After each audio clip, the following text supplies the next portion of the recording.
এইভাবে জড়িয়ে ধরে আদর করে, চুমু দেয়। সাধারণত ছেলে সন্তানদের তুলনায় মেয়ে সন্তানরা বাবাদেরকে বেশি আদর করে, ঠিক কিনা? সেই সন্তান মেয়ে হয়েছে, এটা ওই জমানায় লজ্জার বিষয় ছিল। এজন্য এই মেয়েকে নিয়ে নিজে কবর খনন করে ধাক্কা মেরে হাত পা বেঁধে ফেলে দিয়ে তার ভিতরে নিজে জীবন্ত মাটি চাপা দিত। ওয়াদুল বানাত করতো এরা, সবাই না এদের ভিতরে এক গ্রুপ করতো। তাহলে বুঝে দেখেন কত নিচু স্তরে এরা নেমে গিয়েছিল। বিশ্বনবী সাল্লাল্লাহু আলাইহি ওয়াসাল্লাম আসলেন, তাদের মধ্য থেকে আল্লাহ তৈরি করলেন গোবরে পদ্ম ফুল, ঠিক কি না? তৈরি হলেন নবীজি সাল্লাল্লাহু আলাইহি সাল্লাম আসমানি জ্ঞান, কোরআনের জ্ঞানের মাধ্যমে, আসমানি ইলমের মাধ্যমে, লৌহে মাহফুজ থেকে আসা সেই কোরআনের শিক্ষার মাধ্যমে এদেরকে এমন মানুষ বানালেন, জানোয়ারের অধম থেকে এদেরকে ফেরেশতার চেয়ে উপরে নিয়ে গেলেন। কোন স্তরে নিয়ে গেলেন? ইয়ারমুকের যুদ্ধে আবু আমের বলেন, আমি আমার ভাইকে খুঁজতে লাগলাম যে তাকে আমি যদি পাই কোনো জায়গাতে পানি পান করাবো। মৃতদের মধ্যে খুঁজে আসলাম, দেখলাম নাই, জীবিতদের মধ্যেও নাই। আহতদের মধ্যে খুঁজতে লাগলাম, খুঁজতে খুঁজতে গিয়ে আমার ভাইকে পেলাম। তার কাছে পানির পাত্র নিয়ে গেলাম, সে পানি পানি করে চিৎকার করছিল। তার মুখে যখন আমি পানি পৌঁছালাম, পানির পাত্রটা মুখে লাগা মাত্রই একটু দূরে একজন চিৎকার করে উঠল, পানি, আহ পানি। সাথে সাথে আমার ভাই বললেন, আমার চেয়ে ওই ভাইয়ের বেশি দরকার, তাকে পানিটা পান করায় আসো, তারপর আমি খাবো। তার কাছে গেলাম, তার মুখে পানিটা ঠেকানো মাত্র অনতি দূরে আরেকজন চিৎকার করে উঠল, আহ পানি। মৃত্যুর সময় মানুষের পিপাসা হয় কি হয় না? পিপাসা আসে, কঠিন পিপাসা আসে, আহ পানি। সাথে সাথে দ্বিতীয় ব্যক্তি বললেন, আগে ওনাকে পানি খাইয়ে আসো, তারপর আমি পানি খাবো, যাও। হাত নাড়তে পারে না, পা নাড়তে পারে না, পড়ে আছে নিস্তেজের মতো, আর মুখে বলে পানি, ওনাকে আগে খাওয়াই আসো।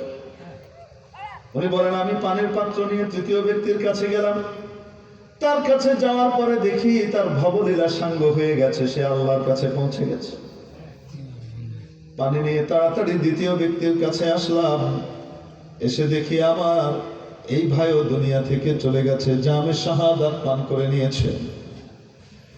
দৌড়ে আমার ভাইয়ের কাছে ফিরে আসলাম পানি খাওয়ানোর জন্য, এসে দেখি তিনিও জান্নাতি হয়ে গেছেন।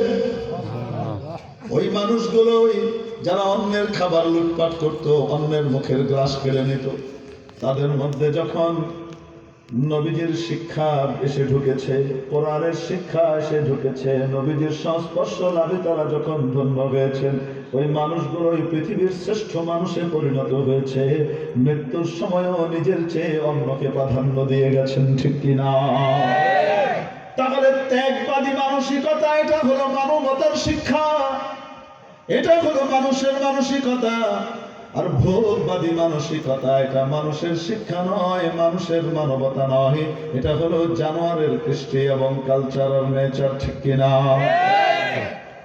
তাহলে যদি আমরা শুরুতে নিয়ত করি, পড়ালেখা করে যে গাড়ি ঘোড়া চড়ে, সে প্রথমে তো নিয়ত খারাপ করে দিছি, প্রথমে নিয়ত খারাপ করে দিছি যে তোমার পড়ালেখার উদ্দেশ্য হলো তোমার নেই একটা অ্যালিয়ন কিনতে হবে, বেরিয়ে তোমার একটা প্রিমিয়াম কিনতে হবে, তুমি ইঞ্জিনিয়ারিং পাস করে তোমার একটা ফ্ল্যাটে বুকিং দেওয়া লাগবে, 5 বছরের ভিতরে ঢাকা শহরে তোমার 10 কাঠা জমি বানাইতে হবে, সেমনি তাই না? কেন কথায় আগেই ঢুকে দিচ্ছি, লেখাপড়া করে যে গাড়ি ঘোড়া চড়ে সে, সেখানেও এটা দরকার ছিল না। সেখানে দরকার ছিল কি, যে লেখাপড়া করে সে অন্যের জন্য নিজেকে বিলিয়ে দেয়, বুঝতে বলেন ঠিক কিনা? এটা ছিল ইসলামী শিক্ষা, এটাই ছিল নবীজির শিক্ষা। এবং বাস্তবায়নে কিন্তু আমরা দেখতে পাই, বলেন না কেন? দেখি কি দেখি না? এই যে আপনাদের মাদ্রাসার হুজুর যারা নামাজ পড়ান, মসজিদে ইমাম সাহেব হন অথবা মাদ্রাসায় পড়ান, এনারা যদি চান তো তাহলে এনারা কি ছোটখাটো ব্যবসা করতে পারে না? কয় না কেন? ব্যবসা করলে টাকা পয়সা কম ইনকাম হবে, অন্যের দোকান থেকে কম কিনলে হুজুরের তো বেশি কিনবো, কিনলে হুজুরের মাপ ঠিক মতো দেয়, কয় না কিনে? হুজুরের টাকার ফাঁকে দিয়ে ছিঁড়া টাকা, ফসা টাকা, ফোনা টাকা বলি দেয় না, কয় না কিনে? হ্যাঁ, হুজুরের দোকান তো বেশি চলবে, তারপরে হুজুর দোকান করে না, মাদ্রাসায় পড়ে থাকে, মসজিদে পড়ে থাকে। আপনাদের মাদ্রাসার হুজুর বা মসজিদের ইমাম সাহেব চাইলে ড্রাইভারি শিখতে পারেন না? হয় না কেন? ট্যাক্সি ড্রাইভিং করলেও চালাইলেও মাসে, যারা বেবি ট্যাক্সি চালায় তারাও মাসে 30,000 35,000 টাকা ইনকাম করে। আর যারা গাড়ি চালায় তারা 50-60,000 টাকা রাখতে পারে। ঠিক কি ঠিক না? তাহলে মাসে 50-60,000 টাকা স্বাধীনভাবে উপার্জন করার সুযোগ আছে হুজুরের। তারপরেও সেদিকে যায় না, মাদ্রাসায় পড়ে থাকে, মসজিদে পড়ে থাকে। যে সম্মান এটা দেওয়া হয় ওই সম্মান এটা আবার মাদ্রাসা হলে বেশিরভাগ ক্ষেত্রে বাকি হয়ে যায়। সামান্য একটা নামমাত্র সম্মান, যে সম্মানিটা হুজুরদের জন্য আমরা বরাদ্দ করি ওটা সরকারি 4র্থ শ্রেণীর কর্মচারীর চাইতেও নিচের হয়। বলেন না কেন?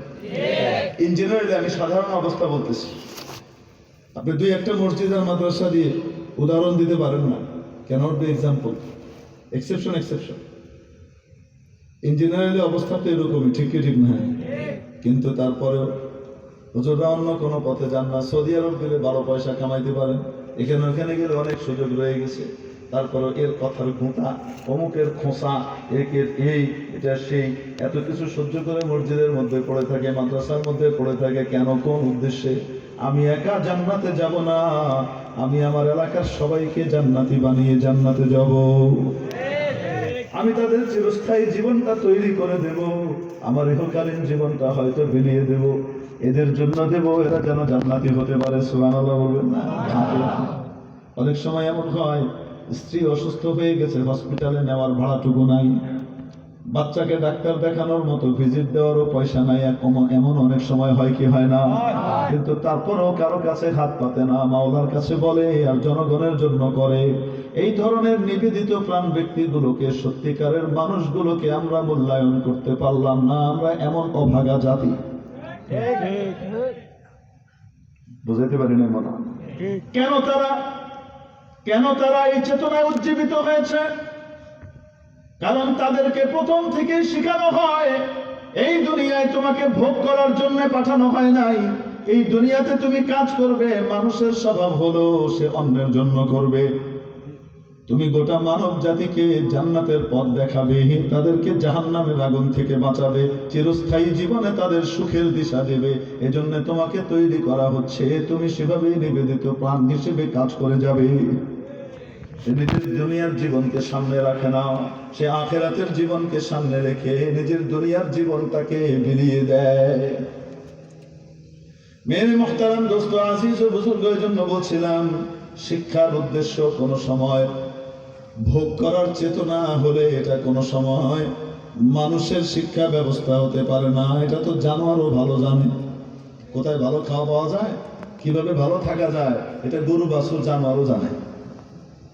কনা কিনলে হ্যাঁ, তাহলে বিভিন্ন জানোয়ার আল্লাহ দিলেন কেন? ওদের নেচার গুলা, স্বভাব গুলা দেখো, দেখে দেখে শিখতে হবে। তুমি তাদের মতো হলে হবে না। তোমাকে আশরাফুল মাখলুকাত, সৃষ্টির সেরা মানুষ বানানো হয়েছে। তুমি ফেরেশতার উপরে যেতে হবে। সেটা কিভাবে? তোমার আচার ব্যবহার, আখলাক, তোমার আচরণ স্রষ্টার সাথে, সৃষ্টির সাথে, সকলের সাথে তোমার সদাচরণ থাকতে হবে। কিছু মানুষ আছে যারা সৃষ্টির সাথে খুব ভালো আচরণ করে, স্রষ্টার সাথে সম্পর্ক ছিন্ন করে। বলেন না কেন? এরা কুত্তারও অধম। এরা কিসের অধম? কেন? কুকুর তার মনিবের দরবার ছেড়ে কোনো সময় যায় না। মনিব যদি একবেলা খাওয়া নাও দেয়, মনিবের বিরুদ্ধে বিদ্রোহ করে না। এই কুকুর নিকৃষ্ট জানোয়ার হওয়া সত্ত্বেও তার মধ্যে আল্লাহ এই গুণ রেখে দিয়েছেন। সে এদিক ওদিক থেকে খাওয়া দাওয়া জোগাড় করে খেয়ে কোনো মতে থাকবে, মালিকের উপরে তার কোনো অভিযোগ অনুযোগ থাকে না। তুমি সবকিছুকে দেখলা, সবকিছু চিনলা, সবার সাথে ভালো আচরণ করলা, শুধু তোমার মনিবের সাথে তোমার আচরণ খারাপ করলা। মনিবকে তুমি চিনলা না, মনিবের হক আদায় করলা না, তাহলে তুমি কুকুরের চেয়ে নিকৃষ্ট হয়ে গেলা। জানোয়ার গুলো আল্লাহ পয়দা করে দিয়েছেন, এগুলো দেখে যেন আমরা শিখি। কুকুরের স্বভাবের ভিতরে আছে না নাই? সহজে লেজ নামায় না। কেন কেন লেজ কখন নামায়? ঠিক কি ঠিক না? খামাখা ঘেউ ঘেউ করবে, আওয়াও করবে, ভালো কথা করলে ঘেউ। কুকুর একটা মনে করেন মেয়ের রাস্তার মধ্যে আপনি গাড়ি নিয়ে আসছেন, কেউ বেশি এমনি চায়। তা আপনার ভিতরে তো মানবিকতা আছে, মানবতা আছে, আপনি নেমে গেছেন। নেমে গিয়ে যদি কুকুরকে বলেন, কুকুর ভাই ডিওজি সাহেব, ডগ সাহেব, আপনি দয়া করে একটু রাস্তাটা ছেড়ে দেন, আমরা যাব। আপনি কিন্তু মানবাধিকার লঙ্ঘন করছেন, আপনি কিন্তু দেশের সংবিধানকে বৃদ্ধাঙ্গুলি দেখাচ্ছেন, এটা কিন্তু আপনার উচিত নয়, আপনি সরে যান, আমরা একটু যাব। এটা পাবলিক রাস্তা, পাবলিক রোড, এখানে সবাই যাতায়াত করবে, আপনি রাস্তা বন্ধ করে রাখতে পারেন, একটু আমাদেরকে ছেড়ে দিন না, আমরা একটু যাই। কুত্তা যাবে তো? কুত্তা যাবে? হ্যাঁ, কুত্তা কি করবো? ঠিক না? কিচ্ছু লাগবে না, ডান্ডা একটা গাড়ির পিছন থেকে বের করে নিয়ে আসে, আর লাগবে না। হ্যাঁ, চোরা করতার লাইন, চোখের সাদা গান বার করে লেঙ্গুর তলে দিয়ে হাড়ি চলে যাবে। তো মানুষের মধ্যেও কিছু কিছু মানুষ আছে কুত্তার নেচারওয়ালা আছে না? এই জন্য আল্লাহ কুত্তা তৈরি করছে, যেন কুত্তা দিয়ে মানুষ শিখতে পারে যে এই ধরনের নেচারের মানুষের সাথে কি আচরণ করতে হবে। বুঝাইতে পারিনি? মেরে মুখতারাম দোস্ত আজিজ ও বুজুর্গ, এই সৃষ্টিগুলার দেখলে স্রষ্টার বিশালত্ব এবং স্রষ্টার বিশাল চিন্তা ভাবনার ব্যাপারে অবগতি লাভ করা যায় কি যায় না? কুকুর আর শিয়াল দুইটা দেখতে একই রকম, এখানে ছিলাম, মনে আছে না? নাই? হ্যাঁ, দুইটা দেখতে একই রকম, কাছাকাছি রকমের দেখতে। আমি জীবনে প্রথম যখন শিয়াল দেখি তখন আমি কুত্তা মনে করছি। দিনের বেলা দেখা যায় না, আমরা যারা বয়ান করতে যাই না, রাতের বেলায় আমাদের সফর হয়তো অধিকাংশ রাস্তা পাড়ি দেয়, তো গ্রামগঞ্জের ভিতর দিয়ে যেতে গেলে তখন মিস্টার ফক্স সাইডে দেখা যায়। আপনি কি করেন? ফ্রুট করে যায়, তবে বড় নিরীহ টাইপের মনে হয় দেখি, খুব ভীত সন্ত্রস্ত, মায়াও লাগে। এটা শিয়াল, আমি তো দেখি কুকুর মনে করছি, আসলে কুকুর না, এটা কি শিয়াল। দিনের বেলায় সহজে দেখা, দেখতে কুত্তা আর শিয়াল একই রকম, ঠিক কি ঠিক না? কিন্তু দুইটার নেচার, দুইটার স্বভাব একরকম। একটা মানুষের জিনিস খেয়ালায় লুটপাট করে, আর আরেকটা মানুষের জিনিস হেফাজত করে, কয় না কেন? কুত্তার হাজার দোষ আছে, কিন্তু সে মানুষের মুরগি খেয়ে ফেলে না, মুরগির বাচ্চা খেয়ে ফেলে না, ঠিক কি ঠিক না? সে হেফাজত করে। দেখতে কুত্তার মতোই শিয়াল, কিন্তু উনি রাতের আধারে এসে কি করেন? মুরগির বাচ্চা আর মুরগি না, ছাগল উদ্দা কানে ধরে লুই টানি লুই যায়, কনে ফেললে। তো দুইটার নেচার একরকম হইল, দেখতে তো একই রকম, কিন্তু স্বভাবের ভিতরে কত পার্থক্য বলেন তো দেখি। তৈরি করেছেন কে? আল্লাযী, আল্লাহু আকবার, আ'তা কুল্লা শাইইন খালকাহু সুম্মা হাদা। মুসা আলাইহিস সালাম যখন ফিরআউনকে দাওয়াত দিলেন, তুমি রবকে মানো, আল্লাহকে মানো, তুমি নিজেকে বড় খোদা মনে করো না, দাম্ভিকতা প্রকাশ করো না, তোমার ক্ষমতা চিরকাল থাকবে না। তোমার আগে অনেক ক্ষমতাবান ছিল, তারাও মাটির নিচে চলে গেছে। ওই ফিরআউন, তুমিও চলে যাবা, তুমিও পৃথিবীতে থাকবা না। অতএব যার কাছে তোমাকে যাওয়া লাগবে তাকে খুশি করে যাও, ওই রবের অনুসরণ করো। আমি তার পক্ষ থেকে রাসূল হিসেবে তোমার কাছে দাওয়াত দিতে এসেছি। হযরত মুসা এবং হযরত হারুন আলাইহিস সালাম দুইজন আসলেন, দাওয়াত দিলেন ফিরআউন সাহেবকে। আপনারা জানেন, চলে না শুনে কন্যা গেলে, আমরা শিক্ষিত মানুষ, তো ফেনীর মানুষ তো অনেক শিক্ষিত, কন্যা চলে না শুনে। ফিরআউন শুনে না মুসার কথা, ঠিক কিনা? ফিরআউন নিয়ে কি কয়? মান রাব্বুকুমা ইয়া মুসা, তোমাদের রব আবার কে? আনা রাব্বুকুমুল আ'লা, আমি তো তোমাদের বড় খোদা। কে কয়? যুগে যুগে এরকম ফিরআউন দুনিয়াতে আসে না? আসে না? কোন কোন ফিরআউন মুখ দিয়ে কয়, কোন কোন ফিরআউন কাজে কর্মে পরিণত করে দেখায়। আমি তোমাদের বড় খোদা। আল্লাহ আবার কেডা? আমি তোকে বড় খোদা, আল্লাহ আবার কেডা? কে জিগাইতেছে এই কথা? ফিরআউন মান রাব্বুকুমা ইয়া মুসা, এই মুসা, তোমাদের রবকে বলো, তোমাদের দুইজনের রবকে। তোমার তো মাত্র দুইজন, আমার পক্ষে তো সব, তোমার তো দুইজন মাত্র। হযরত মুসা আলাইহিস সালাম তার রবের পরিচয় দিলেন। قال ربنا الذي أعطى كل شيء خلقه ثم هدى। হযরত মুসা আলাইহিস সালাম বললেন, আমাদের রব সে মহান স্রষ্টা যিনি প্রত্যেক সৃষ্টিকে তার নিজস্ব আকার আকৃতি দিয়েছেন এবং তাকে একটি নেচার এবং প্রকৃতিও দিয়েছেন। প্রত্যেক সৃষ্টিকে আলাদা আলাদা আকৃতি দিয়েছেন। কুকুরের আকৃতি, শিয়ালের আকৃতি কাছাকাছি হলেও হুবহু এক না একটু ভিন্ন আছে। মুখটা দেখতে একরকম হলেও পিছনে লেজের দিকে আলাদা করে দেওয়া হয়েছে, হয় না কেন? এবং দুইজনের নেচারের মধ্যে, স্বভাবের মধ্যে একরকম করা হয়েছে না আলাদা আলাদা দিয়েছে। একটা মানুষের ছাগল গরু সব সুযোগ পাইলে খেয়াল আহে, আরেকটা মানুষের জানমাল রক্ষা করে, হয় না কেন? ঠিক কি ঠিক না? এজন্য রব্বুল আলামিন কত বড় কর্তৃত্ব পরায়ণ, কত বড় সৃষ্টি কুশলী, এ ব্যাপারে বর্ণনা দিলেন হযরত মুসা আলাইহিস সালাম। সৃষ্টিকে দেখে আমার রবকে চেনো। হযরত মুসা যেন ফেরাউনকে দেখাইলেন, সৃষ্টিকে দেখো, এক একটা সৃষ্টিকে দেখলে এই সৃষ্টির স্রষ্টা রব আল্লাহকে চিনতে পারবে। ও ফেরাউন, চিনার জন্য অন্য কাউকে দরকার নাই। ফেরাউন, তুমি আর আমি দুইজনের ভিতরেই তাকাও, তাহলেই চিনতে পারবা। দেখতে তুমি আর আমি একই রকম, একই রকমের দুই পা, একই রকমের দুই হাত, একই রকমের মাথা, চোখ দুইটা। আমার চোখ তিনটা, তোমার চোখ দুইটা, এরকম না, একই রকমের। মানব জাতির মধ্যে তুমিও তৈরি হয়েছ, আমিও তৈরি হয়েছি। ফেরাউন, তোমার স্বভাব আর আমার স্বভাব দেখো। আমি রবের কাছে আত্মসমর্পণ করে স্রষ্টার কৃতজ্ঞ, আর তুমি অকৃতজ্ঞ।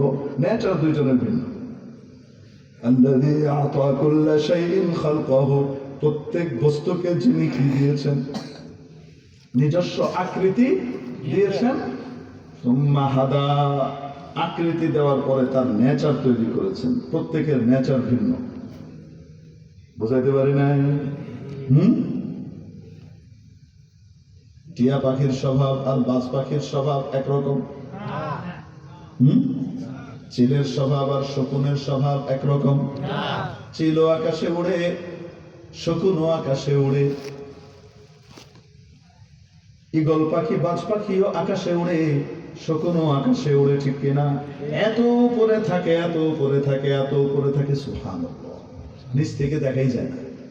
অথচ এক একটা ঈগল পাখি এত বড় বড়, একটা শকুন এরকম বড় বড়, কিন্তু নিচ থেকে খালি চোখে তো দূরের কথা, দূরবীন দিয়েও দেখা যায় না, এত উপরে থাকে। দুটার মধ্যেই আল্লাহ তাআলা দৃষ্টি শক্তির প্রখরতা দিয়েছেন। কত উপরে, 1.5, 2, 3, 4 কিলোমিটার উপর থেকে, সুবহানাল্লাহ, অত উপর থেকে তাকিয়ে দেখতে থাকে।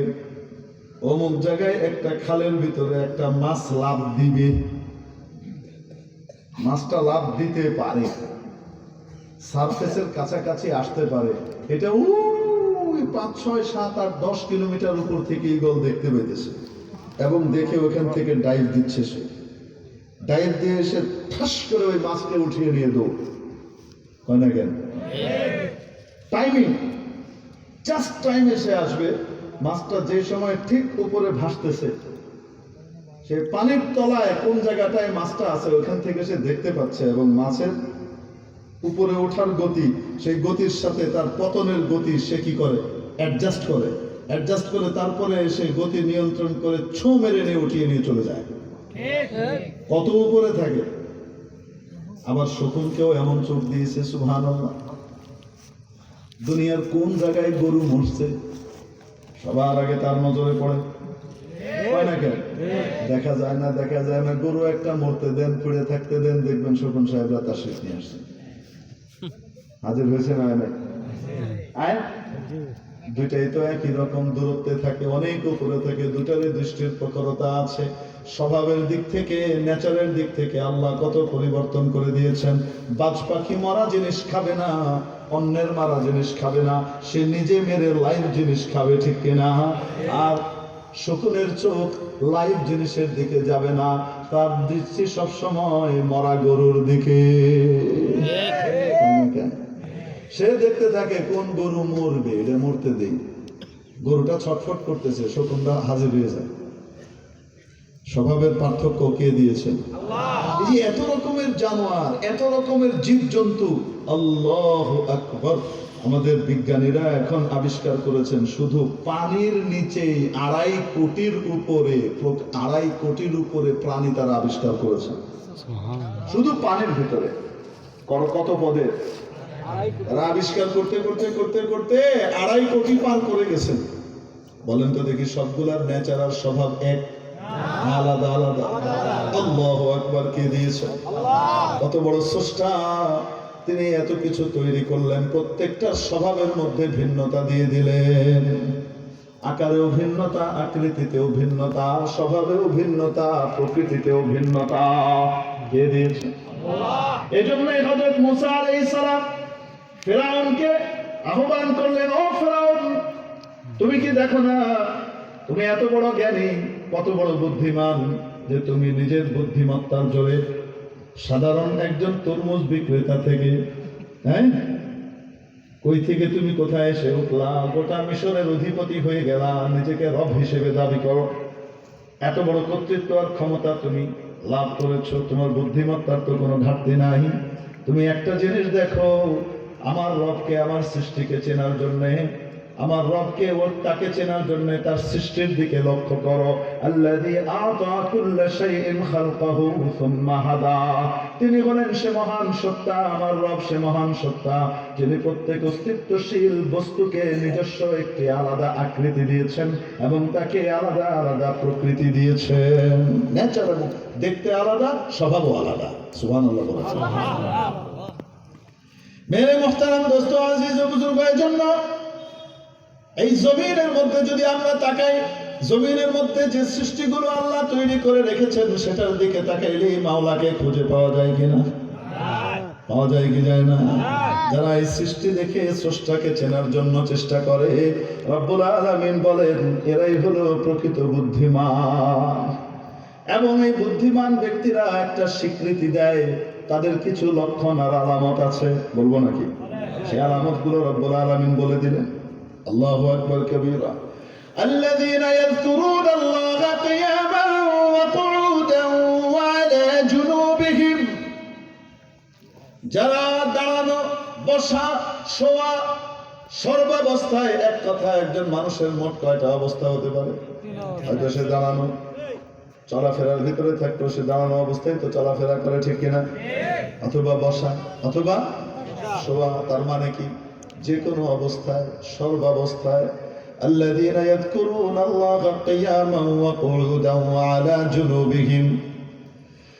বুদ্ধিমান তারা, প্রকৃত বুদ্ধিমান তারা, প্রকৃত বিবেকবান তারা, যারা আল্লাহকে স্মরণ করে, আল্লাহকে স্মরণ করে, আল্লাহকে মনে রাখে, দাঁড়ানো, বসা, শোয়া, সর্বাবস্থায়। কাকে মনে রাখে? মনে রাখে আমি এখানে মুক্ত স্বাধীন নই, আমি একজনের পরাধীন। তিনি কে? দুনিয়াতে আমি স্বাধীন না, আমি তো দুনিয়া আমার জন্য জেলখানা। জেলখানার মধ্যে মানুষের স্বাধীনতা থাকে না, পরাধীন হয়ে যায়। বলেন না কেন? আপনি প্রধানমন্ত্রী হন, বিরোধী দলীয় নেত্রী হন, আপনি বড় টাকা পয়সার মালিক হন, যেই হন না কেন, হুজুর হন আর মজুর হন, যদি আপনি জেলখানায় যান, জেলখানার মধ্যে স্বাধীনতা থাকবে না, সেখানে জেলারের পরাধীন হওয়া লাগে, ঠিক কিনা? জেলারের অধীন হওয়া লাগে, পরাধীন থাকা লাগে। কয় না কেন? ঠিক কি ঠিক না? আমার মন মতো বেরোতে পারবো না, নির্দিষ্ট সময়ে বেরোতে হবে। আমার মন মতো বাইরে থাকতে পারবো নাকি আবার যখন ঢুকতে বলবে ঢুকে পড়তে হবে? কয় না কেন? ঠিক কি ঠিক না? নবীজি সাল্লাল্লাহু আলাইহি ওয়াসাল্লাম আমাদেরকে বলেছেন, দুনিয়া সিজনুল লিল মুমিন। দুনিয়া ঈমানদারের জন্য জেলখানার মতো, এবং ওয়া জান্নাতুল লিল কাফির। কাফেরের জন্য জান্নাত। দুনিয়া কাফেরের জন্য জান্নাত, ঈমানদারের জন্য জেলখানা। কেন? মানে জান্নাতের মধ্যে কোনো বাইন্ডিং নাই, কোনো বিধিনিষেধ নাই, যা মন চায় বান্দা তাই করতে পারবা। وفيها ما تشتهيه الأنفس وتلذ الأعين وأنتم فيها خالدون। যদি জান্নাতে যেতে পারো, জান্নাতি যদি হতে পারো, যা তোমার মন চায়, যা কিছু মন চায় তাই পাবা। মনে চাইতে দেরি হবে, পাইতে দেরি হবে না। দুনিয়াতে চাইলেই তো পাওয়া যায়, তাই না? কেন? আহা, ওখানে চাইতে দেরি হবে কিন্তু পাইতে দেরি হবে না। জান্নাত হলো তার নাম, যা মন চায় তাই করা যায়, পুরো স্বাধীন। সেখানে কেউ হস্তক্ষেপ করতে আসবে না যে আপনি এটা করতে পারেন না। কেন? জান্নাতীকে তার জান্নাতের পূর্ণ মালিকানার কর্তৃত্ব দিয়ে দেওয়া হবে। সুলাইমান আলাইহিস সালামের মতো বাদশাহী জান্নাতীকে দেওয়া হবে। সুলাইমান আলাইহিস সালামের বাদশাহী কেমন ছিল বলেন তো দেখি? শুধু মানুষের উপরে? জিনের উপরেও বাদশাহী ছিল। শুধু জিনের উপরে? পশু পাখির উপরে? পশু পাখির উপরেও বাদশাহী ছিল। وعلمناه منطق الطير وأوتينا منطق الطير وأوتينا من كل شيء। হযরত সুলাইমান আলাইহিস সালাম বলেন, আমাদেরকে আল্লাহ তাআলা দয়া করে পাখির ভাষা শিখিয়ে দিয়েছেন এবং সবকিছু দিয়েছেন। শুধু পাখির ভাষা না, পিঁপড়ার ভাষাও জানতেন হযরত। গর্তের মধ্যে যেগুলো থাকে সেগুলোর ভাষাও জানতেন। প্রত্যেক দিন ওনার রাজত্বের ভিতরে রোল কল হইতো। প্রত্যেক পাখিদের আলাদা রোল কল হবে, সবার রোল কল হবে আলাদা আলাদা। ঠিকঠাক মতো সময় মতো থাকতে হবে। যদি হাজিরিতে অনুপস্থিত থাকে তাহলে কারণ দর্শাতে হইতো। কেমন বাদশাহী চিন্তা করে! শুধু মানুষের উপরে, মানব দানব, গর্তের পিঁপড়া, সাগরের মাছ। আল্লাহু আকবার। আল্লাহ তাআলা হযরত সুলাইমান আলাইহিস সালামের বাদশাহীর ঘটনা শুনিয়েছেন কোরআন শরীফে। কে শুনিয়েছেন? আল্লাহ। কত হাজার বছর আগেকার ঘটনা আমরা জানতাম? কে জানিয়েছেন? আল্লাহ। আল্লাহ নবীজির মাধ্যমে আমাদেরকে জানিয়ে দিয়েছেন। কোরআন কত বিশাল কিতাব, কত বিশাল সঠিক সত্য ইতিহাসের কিতাব। কোরআনের মধ্যে কি নাই? ইতিহাসের দিকে তাকান, একদম নির্ভুল ইতিহাস, কাটায় কাটায় পরিপূর্ণ বর্ণনা করে দিচ্ছে কোরআন। হাজার বছর, হাজার হাজার বছর আগেকার ঘটনা, যা জানা কোনো মানুষের পক্ষে সম্ভব সেই ঘটনা বলে দিচ্ছে। হযরত সুলাইমান আলাইহিস সালাম একবার রাস্তা দিয়ে যান। আল্লাহু আকবার। কি দিয়ে যান? রাস্তা দিয়ে ওনার বাহিনী নিয়ে যাচ্ছেন। যাওয়ার পথে এখন ময়দানের মধ্য দিয়ে যাচ্ছেন, বনবাদারের মধ্য দিয়ে যাচ্ছেন, ওনার বাহিনী নিয়ে চলছেন। দূরে قالت نملة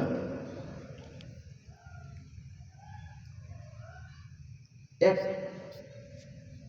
মহিলা পিঁপড়া, قالت نملة এক মেয়ে পিঁপড়া। মেয়ে পিঁপড়ার এই কাজটা আল্লাহর কাছে বড় পছন্দ হয়েছে, এই জন্য আল্লাহ তাআলা এটা কোরআন শরীফের ভিতরে বলে দিয়েছেন। কেন? এই মেয়ে পিঁপড়া নিজের চিন্তা করে নাই, সে সকলকে নিয়ে ভেবেছে। সে বলছে, ইয়া আইয়ুহান নামল উদখুলু মাসাকিনাকুম। এই পিঁপড়া, পিঁপড়ে কুল, তোমরা তাড়াতাড়ি তোমাদের বাড়ি ঘরের মধ্যে ঢুকে যাও। তোমরা সেফ জায়গায় চলে যাও। মাটির নিচে যে তোমরা বাড়ি ঘর বানিয়েছো ওটার ভিতরে ঢুকে যাও, নিরাপদ আশ্রয়ে যাও। কেন?